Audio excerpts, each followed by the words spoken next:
I support the LGBTQ community as an ally. Right. And then to like sit with yourself and say, do I believe I still have a place in heaven? Right. Because I love you. Right.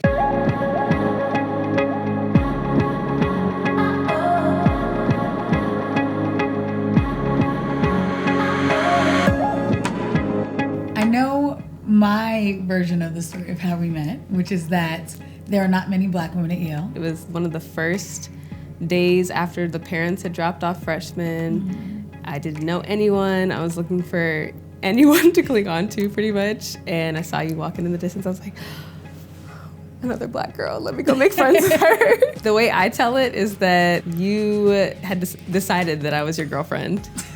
And you started telling everybody, oh, this is my girlfriend, Mariah. And I was like, you can't tell people that because they're gonna believe you and we're just friends. And what went from you sort of jokingly claiming me as your girlfriend, us getting closer senior year, went to us not being able to stop talking. We were on the phone constantly after we graduated. I think that's when we realized, oh, this is something different than just friendship. It did start as like a joke. It was just like, oh, this is my best friend and I'm always spending time with her, so I'm joking that she's my girlfriend. And at that time, I still thought I was straight. But then I think it was just the times that we were spending one-on-one was getting more intimate.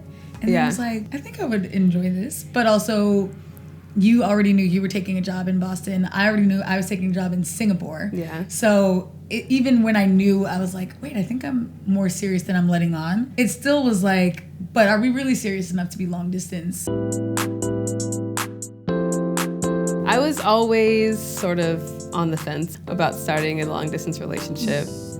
I don't know. I felt like the Capricorn in me was just like, I have a rule. My rule is no long distance relationships. And broke that. Yeah. And this is somebody who's worth making an exception, you know? Then it became, okay, well, if we are going to be serious about it and we are going to be long distance, how do we make it work? I feel like we had it down to a system though, because the time difference was like 12 hours. Yeah. We had our set times. It was like, these are the only times that work for us to talk to each other. If something would change in my schedule, I wouldn't always remember to let you know that like, I'm going to be late or I can't talk today or whatever the case may be. And so we were like working out our like communication skills for sure through that. Definitely. Imagine if we had moved in together right from Singapore and Boston. And I had never like lived with a significant other before. You had never lived with a significant other before. So it was just like, let's just take this slow. There's way fewer cons to taking it slow and just seeing how it goes. So we talked a lot about like, you know, what were our goals for this? What did we want to get out of it? I did talk to a few of my friends. I was not sure if I wanted to cross that line because I had dated a friend before in the past and it didn't work out. So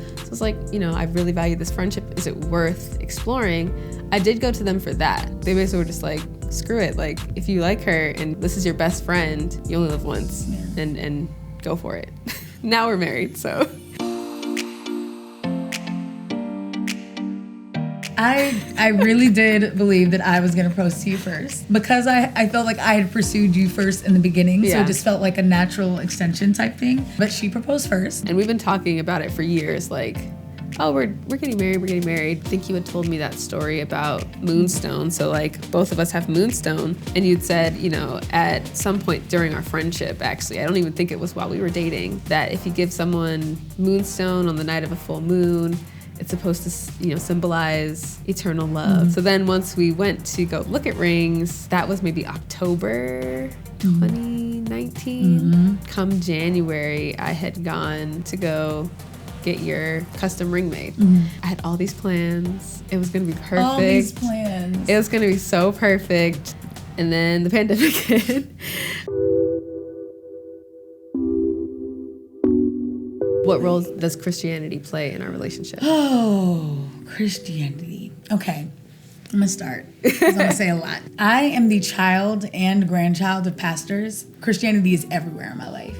And growing up, the version of Christianity that I had been taught was a much more socially conservative one. I was even getting a more progressive version of the church than even my parents got. I remember the first time my mom wore a pair of pants. She had 3 kids before she ever wore pants. She had been wearing skirts and dresses all her life because she had been told by the church that that is what women do and to wear pants is a sin. A church that in some ways is like rooted in shame and that there's some practices like silencing. And so from the very beginning of our relationship, I knew this was going to change everything in my family. Yeah. And also in my relationship with God too. And so I didn't tell my parents we were dating until 6 months in, because once I tell them, there is no going back. And I told you this too. I literally was like, if you want to break up with me, you should do it now, because the moment I tell my parents we are together, you are stuck with me. We're not breaking up. Yeah. And it was because I knew, I was like, it's just going to change the fabric of everything. When I told them, it definitely brought up a lot of questions about my parents' faith and the responsibility they felt as pastors to the community that they preside over. I told them over the phone because I had chickened out from telling them in person, and I really regret that, because I do think it was a conversation I wanted to have in person. But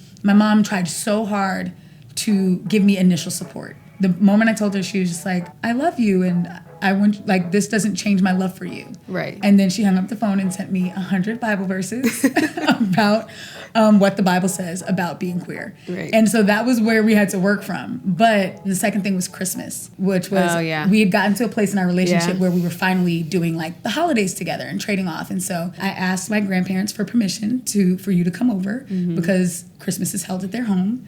And they said they didn't feel comfortable with that. And I am not someone, I think this surprises people, because in my activism, I'm very loud and like, yeah, I'm demanding this and F that and da-da-da. But in my family, I am like, I don't ruffle feathers. So I was really surprised that they said that, and I didn't know how I was going to respond to it. And so we didn't spend Christmas with them. I dropped my gifts off. We spent Christmas with my best friend, Nick. And it was really sad. That definitely affected me when I realized, like, oh, they really mean that. Like, this is really going to require me to potentially lose some relationships to prioritize you. Like, a couple days after Christmas, my grandfather said he was in the shower and that he heard God speaking to him and saying, like, you did her wrong. You shouldn't have done that. That's not God's love. And so he called my mother.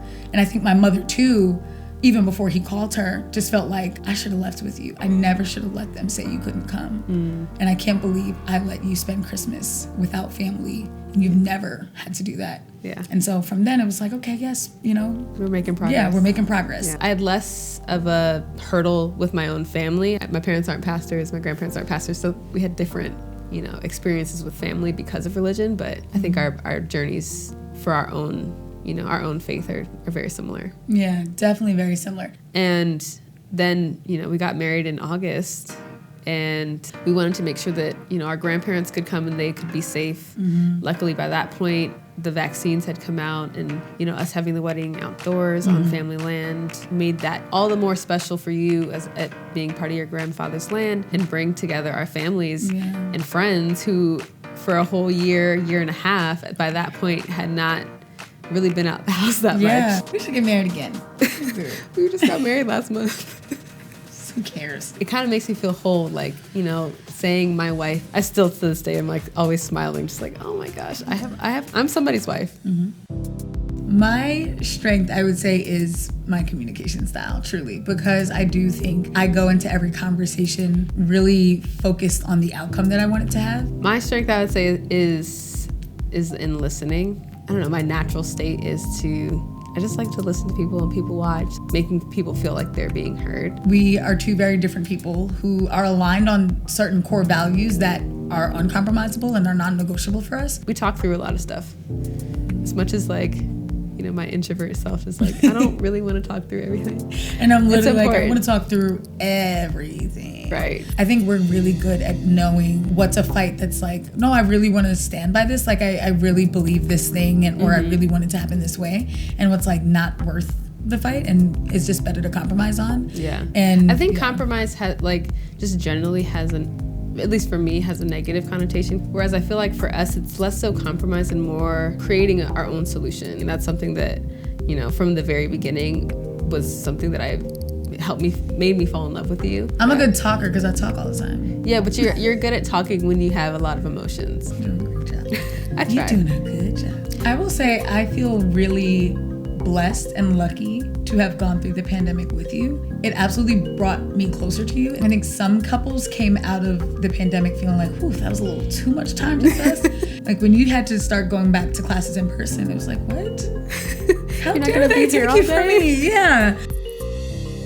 Our dream future for sure is in a house with 4+ kids and just like living that life. We talk about this all the time. We got to get a house. We got to fill that house with kids. We got to get a dog. You know, starting the process of having children, because with us it is a process. Those two things are what I'm most excited about for our future. Exactly, and I'm gonna be the stay-at-home mom. I think I'm gonna be the stay. We keep going back and forth.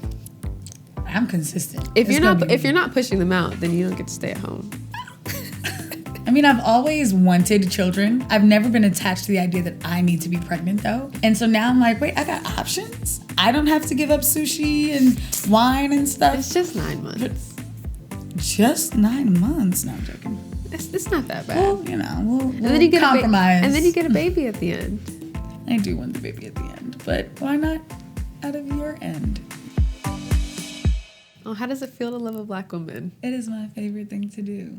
For me, I feel very seen in a way that I don't necessarily think that anyone with any amount of love for me who is not also a Black woman could feel for me or make me feel like about myself. I'm so, happy and also just low-key impressed. Like, I don't know how I pulled you and how you pulled me. You know what I'm saying? Like, how did we end up here? But I'm so happy that we are here.